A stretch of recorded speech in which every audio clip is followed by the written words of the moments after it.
You're listening to the Recovered Life Show, the show that helps people in recovery live their best recovered lives. And here is your host, Damon Frank.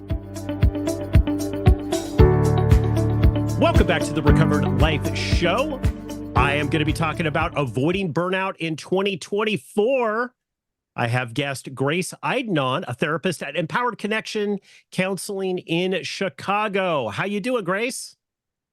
Hi, Damon. I'm great. How are you? I am doing so great. It is really nice to talk with you about this.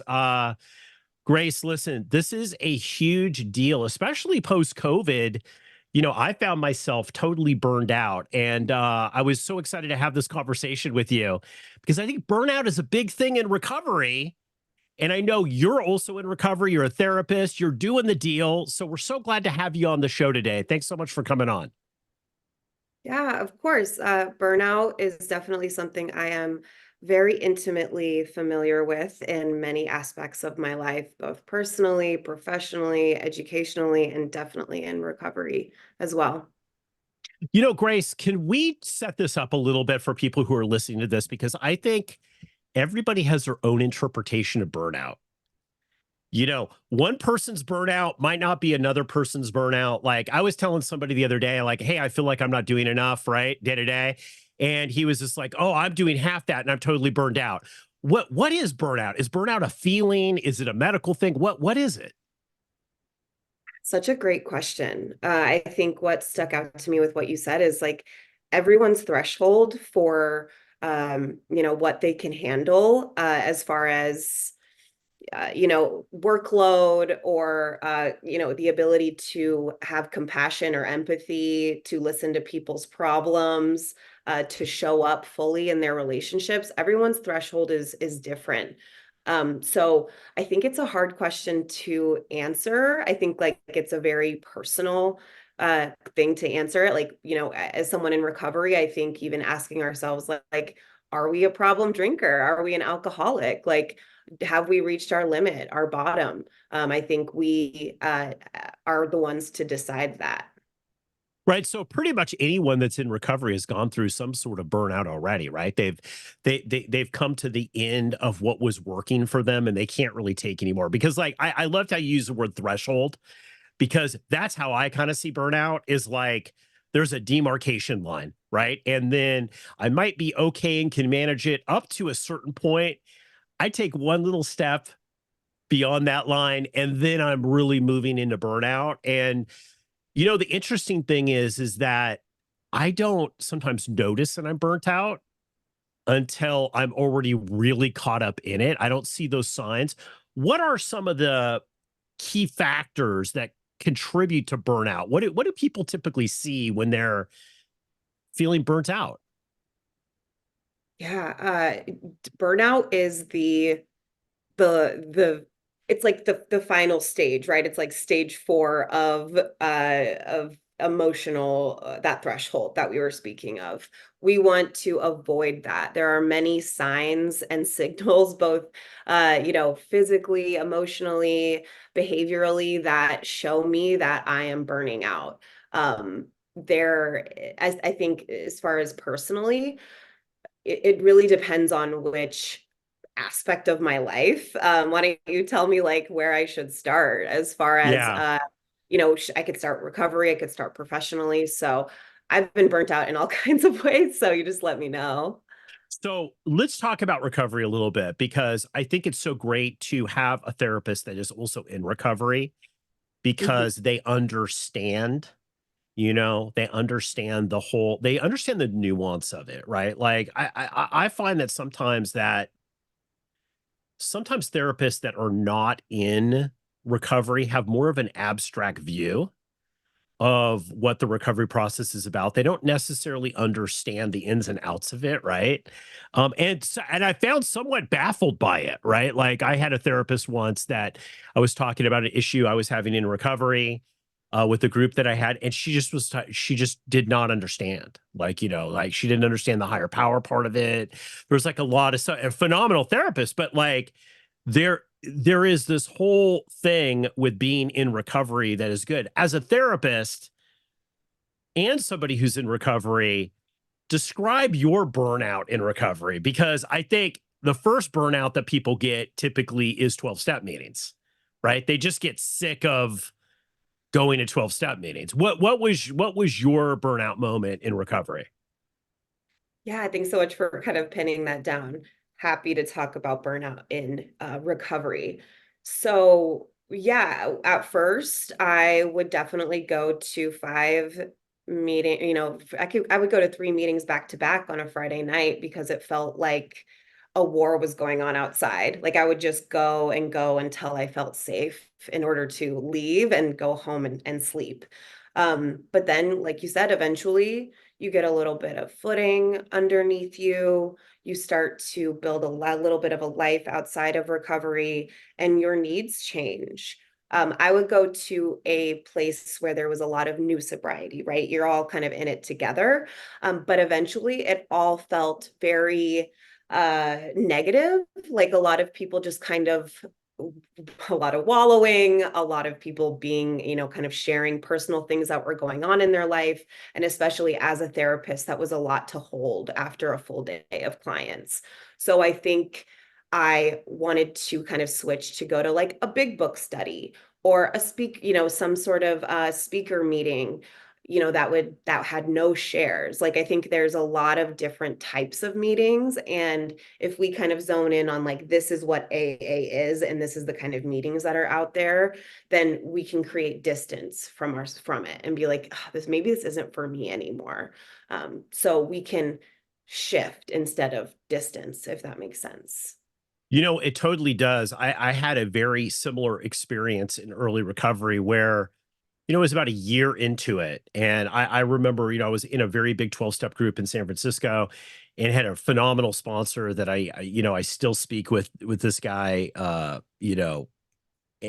quite often. And I remember I would going to a lot of meetings, and and anybody who's listening to this who is in very early sobriety, if you need those meetings, go to those meetings, right? Like it's very important. And sometimes that's the only place that you could go, right? Like that is just where you need to be. But I remember this time where I was going to so many meetings, I had a lot of service commitments.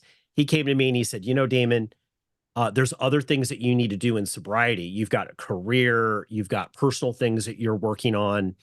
I think you need to drop out these meetings that aren't serving you as well and focus on those things during that period of time, because I was burning out. And what happened was is I kind of like most people in 12-step groups, I kind of took some of the advice, but some of the advice I didn't take, and I ended up burning out in that, where it just became a negative experience. I was not only was I not getting anything, I wasn't able to give anything, right? During that period of time. And that was a huge sign for me. It's like, you know what? I need to take that advice and have more of a well-balanced approach to my recovery. Mhm. Yeah. So what I got out of that was I was thinking about those three things that tend to show up for an alcoholic: restlessness, irritability, and discontentment, and how that relates to our intuition as people in recovery.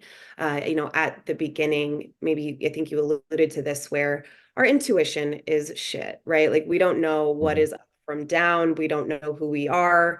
I certainly didn't know who I was. I didn't know what was good for me. So I had to take everyone's advice, my sponsor's advice, to be like, you need to be here at this time, this many times a week.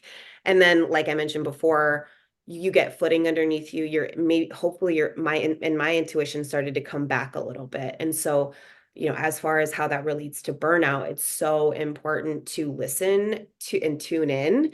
But that is more complicated when I'm an alcoholic, because there's a big part of me that doesn't think I know what's best or that other people know better than I do. So I think that listening to our intuition and learning from it has definitely been a process and is ongoing for me all the time.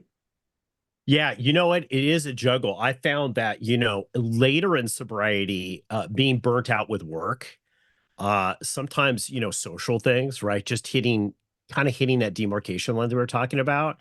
And just having this feeling of one, being overwhelmed and then trying to shut that down. one of the things I learned was that, people in recovery have a hard time letting go, right? I have a hard time letting go. That was why, Grace, at one point, like 3 years of my program was like the only thing I would work on was just letting go of things, right? Like, because that I find adds to burnout as well, is people that are in addiction, that are in recovery, still can sometimes be obsessive regarding certain things. That's kind of almost a personality trait. I see a lot. That's why a lot of people in recovery are very successful, because they're tenacious at being able to go out of things. But that same thing that really works for people in recovery also backfires. I don't know if you've seen that, but this inability to really let go and kind of change a little bit uh, can really lead to burnout, in my opinion. Yeah, you are. I'm laughing a little because you're just speaking my language so much. I am constantly telling myself, or I'm talking to my sponsor about the need to let go. And once I think I've let go enough, I need to let go more. Like I'm always clinging, forcing my will onto people, places, and things, and forcing my will onto myself, like trying to change a situation or a person in order to make it what I want, or change myself to make a situation what I want. And it never works out. And that really takes away faith, and it takes away God, and it burns me out because it's just a spiral. Like it's you can't succeed in that cycle. So yeah, letting go and knowing when to just look at something for what it is and let go of the need to fix, manage, and control is a very good way to not burn out. And I do it with clients. I try to make a client relationship work. I try to make a romantic relationship work. I am in denial. And once I really accept and let go, there's so much freedom and space for what is actually for me. For all of you Recovered Life Show listeners who've battled in sobriety and are ready to level up, listen up. I'm offering a week of my accountability coaching absolutely free. This isn't just about day-to-day survival. It's about aggressively propelling your life forward. Whether you're new to sobriety or have been sober for years and are struggling to elevate your life, I'm going to be your partner for a week and help you get on track and start living the recovered life you deserve. We're not just talking about setting goals here. We're going to pursue real, tangible breakthroughs in your personal and business life. This is more than recovery. It's about owning your path and seizing the greatness you're destined for. But hurry, spaces are limited. Don't wait. Go to damonfrank.com and claim your free week and start your journey. It's time to transform survival into thriving. Visit damonfrank.com and book your free week now.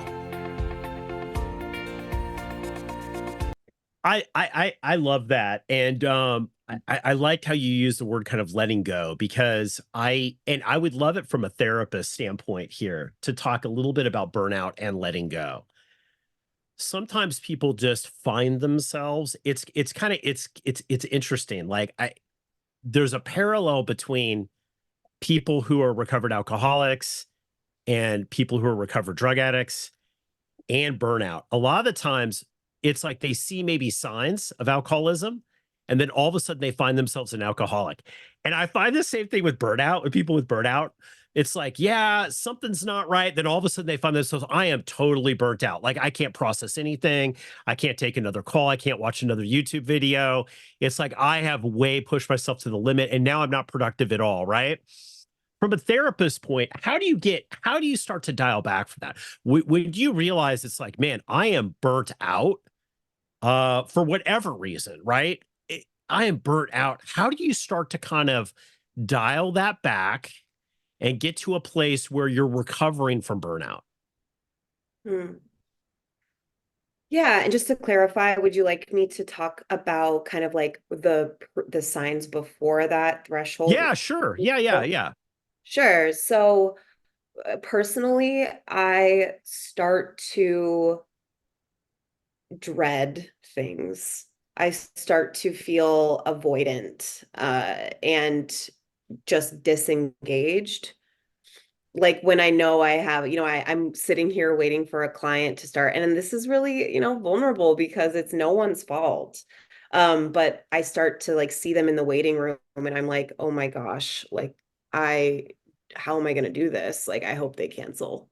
And I, when I'm not burnt out, I'm like excited or at least neutral. To that starting point. So I think just feeling disengaged, even though logically you know that you love this thing, and yet there's something missing, there's something that is making you want to avoid it. That's definitely a first sign. Um, how I how I manage that is I am really honest. I'm honest with my supervisor. I'm honest with my sponsor. I'm really lucky to have a supervisor who I can be really honest with. He knows I'm in recovery. He is really relatable in a lot of ways to the things that I experience, and letting him know, having him kind of be a container for some of the negative thoughts I have about myself or about my work, and talking through that is a really great first step. Yeah, you're talking a lot about feelings too. You know, what are some of those feelings that people have that they might be in burnout, right? Because I think a lot of times awareness is really what we're looking for in recovery, right? Like, to be able to say, hey, what's really going on here? Like, because I think so many times I have been in burnout, and the question I used to just get wrapped up into it, right? Into the people, places, and things that you were saying. Mm. Now in my recovery, after kind of doing a lot of the work, and I think also working with others helped too, because you could see it in other people and then you see it in yourself, is that I now tend to kind of ask myself, Grace, like, what's really going on here? Like, am I, am I dreading dealing with this client or doing this thing because of the client or because of the work or whatever? Or is it something else that's going on in my life? And I'm just kind of showing it through this, right? Um, how many people have that experience? Like in your experience with people with burnout, what's that inner dialogue that needs to change with them to make it something where you could start to recognize that you're either heading there or you're there? Hmm. Yeah, so I mean, I think leading up to that, I was going to mention something that I really pay attention to now, is if I am over empathizing or under empathizing with someone in my life. So if I'm over empathizing, that means that I'm trying to fix. I'm like trying to convince them to do something differently. I'm like, see the way that I see it, and you'll change and feel better. And then if I'm under empathizing, I'm pushing them away. I'm getting frustrated. I am getting avoidant.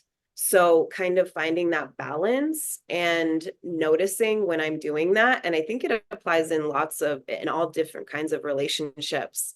And I think that the feeling, what's really going on with me is that I want, if I think it's a little bit of maybe codependency. Like if you change, then I would feel better.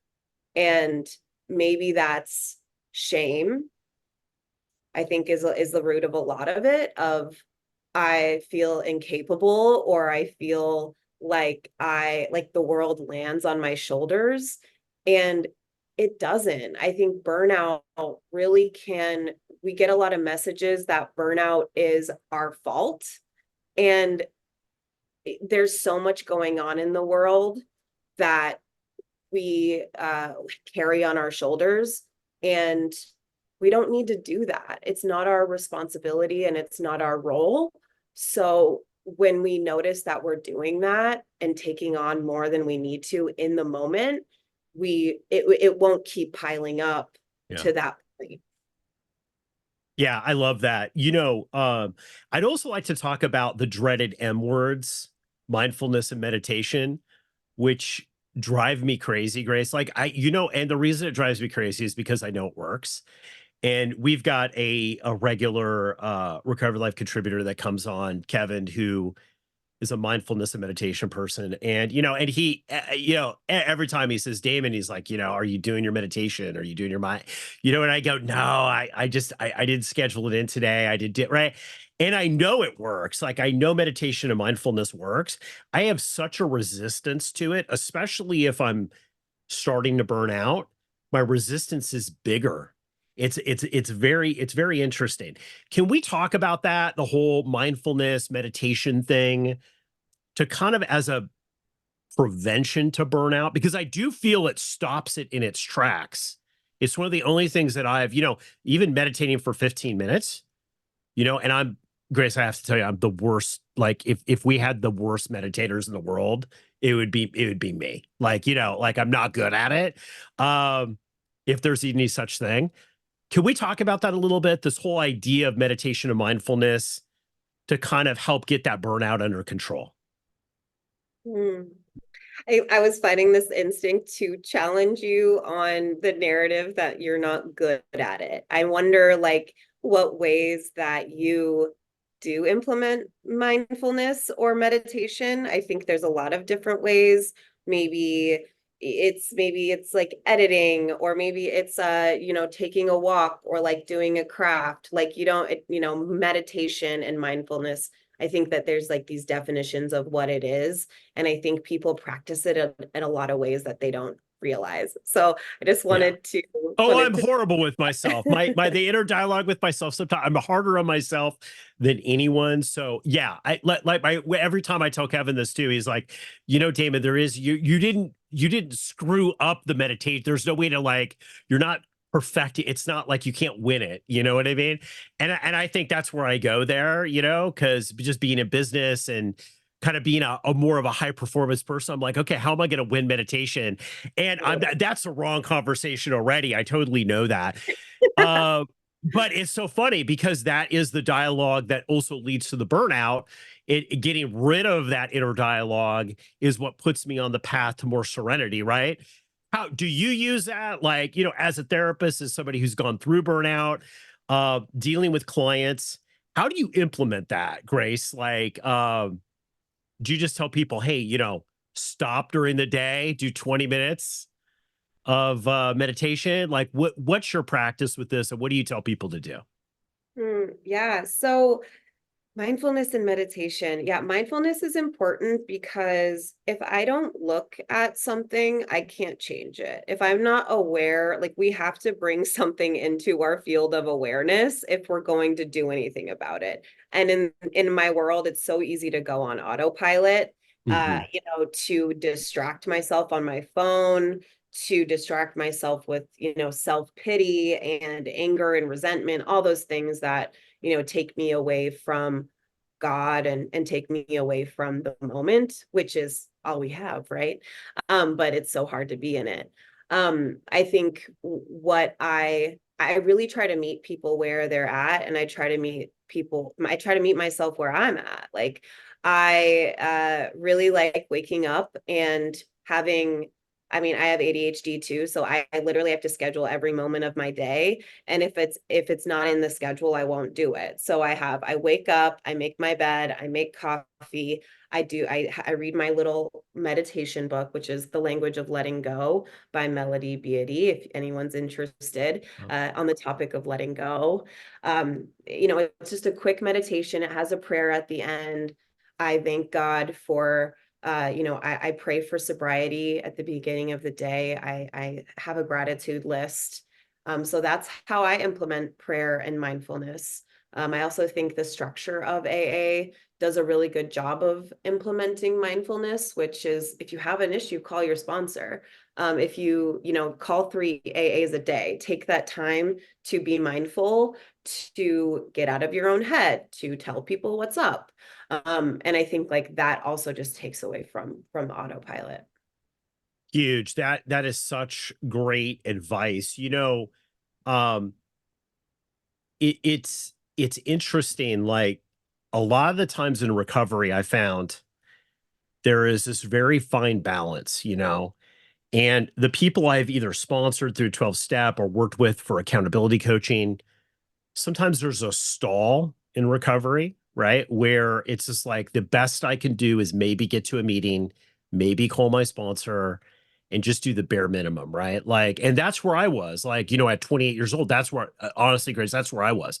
It took me a year just to be able to do basic things, honestly. It's been a long path for me. Um, and I've done a lot in recovery, but I find that like you have to push yourself in recovery. You do. You have to ask those questions. Hey, why am I always doing this? Like, why am I not right? So there's always this balance of like, am I being unrealistic with myself? Right. Or am I not pushing myself enough? And I think technology and social media and all of this stuff is such a distraction from what's really going on, right? Like, how does this whole social media thing turn into burnout? Because like I found that like even with myself, and I'm aware of this, but man, like I've got the phone, I'm sleeping with the phone next to, I'm like, it's causing me burnout by constantly having to check in with the source that doesn't even care about me, right? Like, it's like constantly checking emails, text messages, things like that. I found myself saying, you know what, man, I got to just ditch for a couple of days social media, email, text messaging. How do you get that life work balance, Grace? What do you tell people who maybe that's causing their burnout? It's digital burnout. Mhm. What's the steps you take to kind of move away from that? Yeah, so I mean, the first what you were talking about was what brought that up for me. What that brought up for me was the difference between talking to my clients about burnout and talking to my sponsees about burnout, right? Like my role as a therapist and my role as someone who's in AA is so different, and like they kind of even collide sometimes. Like I mentioned before, meeting someone where they're at is very therapist minded. But being in AA, it's more like, do this because I know what's good for you and you should do this, right? Which is like a totally different mindset. So blending those, separating those things is harder than I thought it would be, and is an obstacle that I didn't really expect. So with my clients, I am more like, oh, that doesn't work for you. Let's find different options. Maybe this works, maybe that works. And if my sponsee says, well, praying in the morning doesn't work for me, I'll be like a little more harsh maybe and be like, well, like you still need to do it. Like you need to do it and then give it time and then tell me how that works for you. So Yeah. that was the first point. And then as far as digital burnout, I mean, before I move on, did you have anything that you No, wanted? that was great. I was just going to say that is the, a lot of times I find in recovery is people will say, "Oh, I'm burnt out." It's like, well, you know what, staying sober isn't really an option. So if you have to be burnt out and stay sober, then that's where you're going to be, right? Like you have to physically stay sober. Mhm. Definitely. Yeah. So I think a lot of being in recovery is, we do things that we don't necessarily want to do because it keeps us sober. And in therapy, that has its place as well, but it's just like how I get that information across is a little different, more gentle or like, yeah, more padding on it, I think. But as far as social media burnout, I'm very, very familiar with this as well as a younger millennial. Like I said before, my day is completely scheduled out. I'm a big app girly, so I have a lot of apps that keep my life organized. And I even have an app called Opal that I paid for, so it will block apps. So I have a block after 11. I have a block during the workday. I mean, I have to be treated like I'm 5 with it, like honestly, in order to prevent burnout. So if you're struggling out there, like we all are, and like I think it's interesting how technology has advanced beyond. I mean, not to make a, I haven't done the research on this, so I don't know exactly, but it's like advanced beyond our ability. It's like technology is more advanced than our brains. So like it knows before we do, it knows how to suck us in. So I think people get a lot of shame around it. And we can't really make change when we're in shame with burnout, with addiction, any of that. Like we have reasons for why we do the things we do, but that doesn't necessarily create change on its own. Absolutely. Like we already know, like they've already admitted the fact that, they're taking the technology and they're using addiction patterns of people who are addiction to be able to, feed you a bunch at one time, notifications, things like that. I just find that, like I'm doing something this week where I'm going to be hanging out with my daughter, and she's been away to college. So it's like, we don't have a lot of time together. So I'm actually just going to take the phone, put it in the glove box when we're out, right? Like, because being able to separate from that, even if it's just going for a walk and not constantly be listening to a podcast or doing work or doing something like that, I find is that huge buffer. It's that buffer that really makes the difference for me if I'm going to go down that burnout road, Grace, final thoughts here. If people are listening to this and they're saying, yeah, Damon, Grace, I hear all this stuff, but that's not going to work for me. I'm never going to be able to get out of burnout. I'm always constantly burning out. What would be your final thoughts for them? Yeah, I mean, we've had a lot of terms flying around, right? I think like the top 3 that come to mind from today is, like mindfulness, intentionality, intuition, and like, I mean, and maybe a 4th, letting go. So those are all big concepts, really difficult to actually implement and integrate into our lives, but they're so crucial. If nothing changes, if nothing changes, and if you keep burning out, chances are you're in the wrong spot, probably, right? Like professionally, maybe that your relationships need re-examining. And if you keep hitting the same point again and again, then you get to choose when you've had enough information, right? Like we can reach bottoms, right? Like we have that word where we reach a bottom. You get to choose. You get to choose when you stop digging. And that can be wherever you want. You have more power than you think you do. I love it. Stop digging. That's what I think we should name this episode. Stop digging. Grace, thank you so much for coming on the show today. Guys, we're going to put links on how you can reach Grace at Empowered Connections Counseling in Chicago in the show notes, and you can reach out to her through that. Grace, thank you so much for coming on the show today. Thank you, Damon. Thanks for having me. Sometimes addiction recovery can be a lonely battle, but you don't have to fight it alone. At Recovered Life, we're dedicated to helping you live your best recovered life. And that's why we're inviting you to subscribe to our free weekly newsletter. Every week, we carefully curate exclusive content from leading minds in addiction recovery, mental health, and all things important to the recovery lifestyle. Stay in the know with the latest news about addiction and get exclusive invitations to special recovery-focused events and explore insights tailored to support recovery from alcoholism, drug addiction, codependency, disordered eating, dysfunctional family dynamics, gambling, and so much more.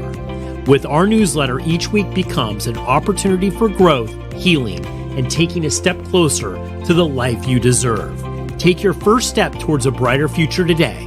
Go to recoveredlife.us and subscribe for free. Sign up now at recoveredlife.us.